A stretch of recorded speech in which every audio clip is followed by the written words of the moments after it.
Hello दोस्तों, नमस्कार। आज मैं आप लोगों के लिए एक नई कहानी लेके आई हूँ जिसका नाम है सेठ और नौकर।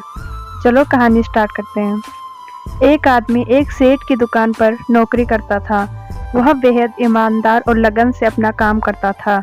उसके काम से सेठ बहुत खुश था और सेठ द्वारा मिलने वाली तनख्वाह से उस आदमी का गुजारा आराम से हो जाता था। ऐसे ही दिन गुजर रहे थे। एक दिन वह आदमी बिना बताए काम पर नहीं गया। उसके ना जाने से सेठ का काम रुक गया।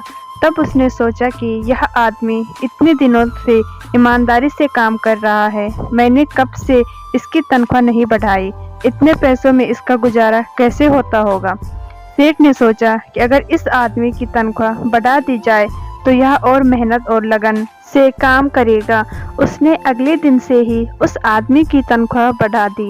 उस आदमी को जब 1 तारीख को बढ़े हुए पैसे मिले तो वह हैरान रह गया, लेकिन वह बोला कुछ नहीं और चुपचाप पैसे रख लिए। धीरे धीरे बात आगे बढ़ी। कुछ महीनों के बाद वह आदमी फिर से एक दिन गैर हाजिरी हो गया। यह देखकर सेठ को बहुत गुस्सा आया। वह सोचने लगा, कैसा आदमी है, मैंने इसकी तनख्वाह बढ़ाई पर ना तो इसने धन्यवाद तक दिया और ना ही अपने काम की जिम्मेदारी समझी। इसकी तनख्वाह बढ़ाने का क्या फायदा हुआ, यह नहीं सुधरेगा। और उसी दिन से सेठ ने बढ़ी हुई तनख्वाह वापस लेने का फैसला कर लिया। अगली 1 तारीख को उस आदमी को फिर से वही पुरानी तनख्वाह दी गई, लेकिन हैरानी की इस बार भी वह आदमी चुप रहा। उसने सेठ से जरा भी शिकायत नहीं की। यह देख सेठ से रहा न गया और वह पूछ बैठा, बड़े अजीब आदमी हो भाई, जब मैंने तुम्हारी गैर हाजिरी होने के बाद पहले तुम्हारी तनख्वाह बढ़ा दी तब भी तुम कुछ नहीं बोले, और आज भी जब मैंने तुम्हारी गैर हाजिरी पर तनख्वाह फिर से कम कर दी तुम फिर भी खामोश रहे, इसकी क्या वजह है। उस आदमी ने जवाब दिया, जब मैं पहली बार गैर हाजिरी हुआ था तो मेरे घर पर एक बच्चा पैदा हुआ था। उस वक्त आपने जब मेरी तनख्वाह बढ़ाई थी तो मैंने सोचा कि ईश्वर ने उस बच्चे के पोषण का हिस्सा भेजा है, इसीलिए मैं ज़्यादा खुश नहीं हुआ। जिस दिन मैं दोबारा गैर हाजिरी हुआ उस दिन मेरी माताजी का निधन हो गया था।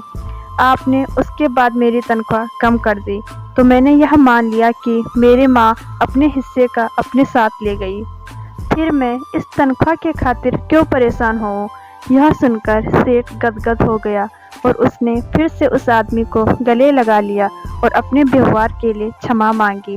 उसके बाद उसने न सिर्फ उस आदमी की तनख्वाह पहले जैसी कर दी बल्कि उसका ज़्यादा सम्मान करने लगा।